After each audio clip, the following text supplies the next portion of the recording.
다른데 면접 보지 말고 내일까지 기다려줄래요? 경력이 좋아서 정직원으로 하는 걸로 하고 취로 비자까지 내줄 수 있어요. 그렇게 말했던 사장님은 일주일째 답장이 없으십니다. 쉐어하우스 계약금을 내고 나니 전 재산 40만원 밖에 안 남은 상황. 제가 할 수 있는 건 딱 하나였습니다. 당장 알바를 구해서 돈 벌기. 드럭스토어, 카페, 어페럴, 베이커리, 물류보장, 사무보조, 케이팝, 굿즈샵까지 진짜 눈에 보이는 대로 거의 20곳 넘게 이력서를 넣었습니다. 이때까지만 해도 몰랐죠. 서류 합격해서 면접 보러 오라고 한 곳이 단 3곳뿐일 줄은요. 이자카야나 식당 같은 데도 이력서 넣어보려고 했는데 안 넣은 이유는 직전에 리조바에서 하루 종일 서서 움직이는 일을 해보니까 허리 통증이 너무 심해서 노동 강도가 높은 일은 어려울 것 같았습니다. 제 몸 컨디션과 체력에 맞춰서 일을 구하려고 했습니다. 돈 버는 것도 중요하지만 제 건강이 우선이니까요. 다행히 호텔 일할 때 필요하다고 해서 미리 준비해온 흰 셔츠와 검은 슬랙스가 있어서 면접용 옷은 해결됐고 백엔샵에서 이력서를 사고 한국에서 가져온 증명사진을 꺼냈습니다. 증명사진도 몇 장이 안 남아서 제발 이거 다 쓰기 전에 붙었으면 좋겠다 싶더라고요. 문제는 이력서 작성이었습니다.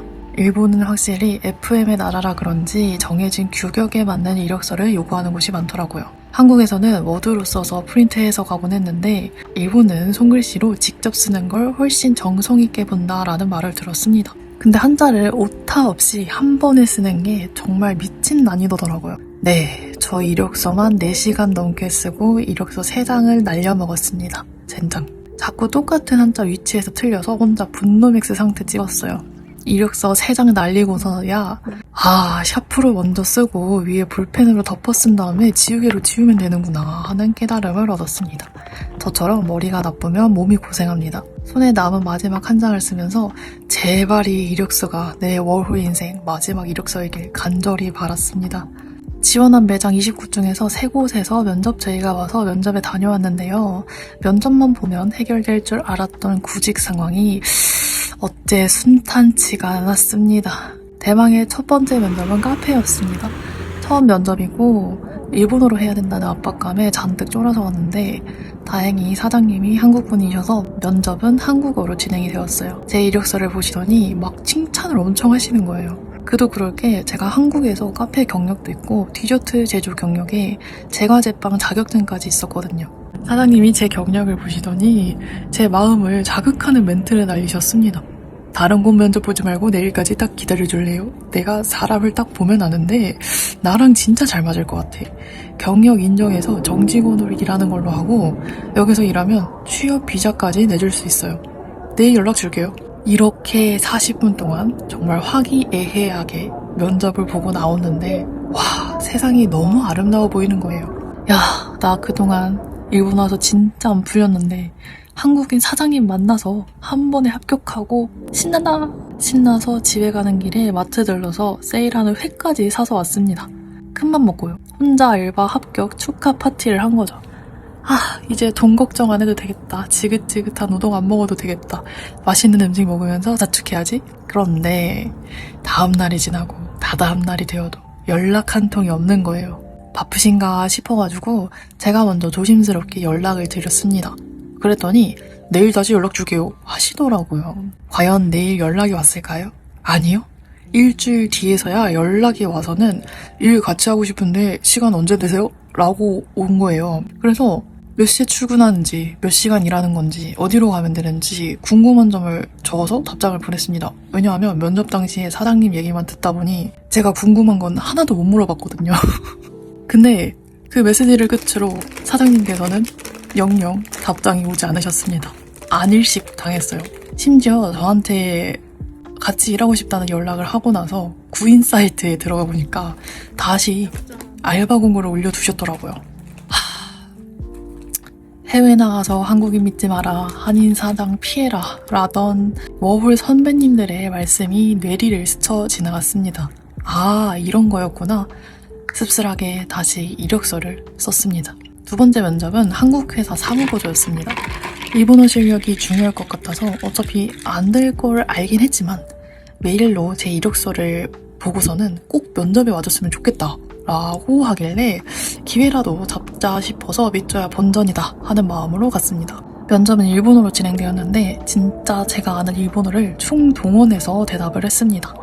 면접을 진행한 지 5분이 지났을까요? 면접관분이 한국어로 딱 한마디를 하시더라고요.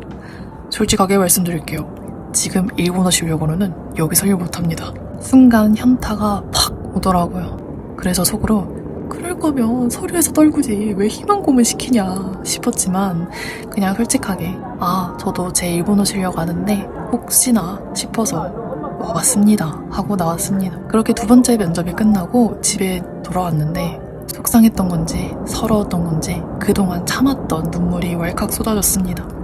나름 한국에서 6개월 동안 학원 다니면서 공부를 했고 일본어 선생님한테 일본어 잘한다 라는 칭찬도 받고 자신감이 생겨서 온 건데 막상 현지인들과 부딪히니까 제 일본어는 이제 겨우 걸음마 때려는 아기 수준이더라고요.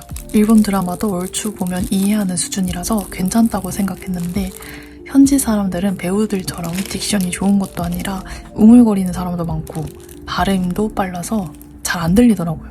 현실에 부딪히니까 의욕이 완전히 사라졌습니다.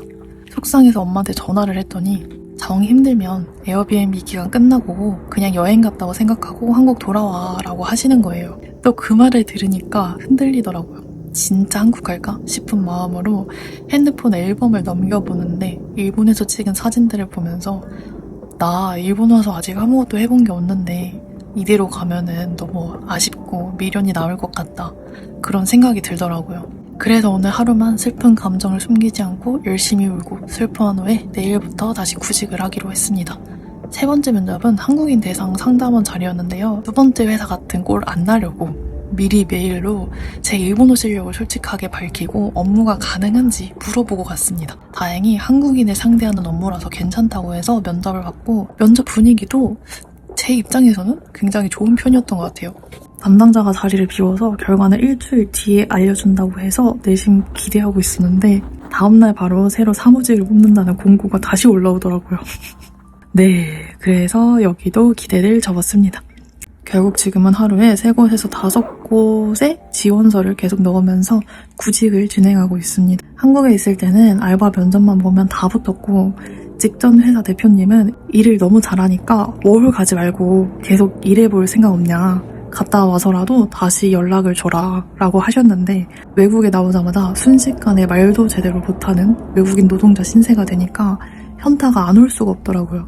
한국에서는 한국이 지옥이라고 하길래 정말 살기 힘든 헬 조선인 줄 알았어요.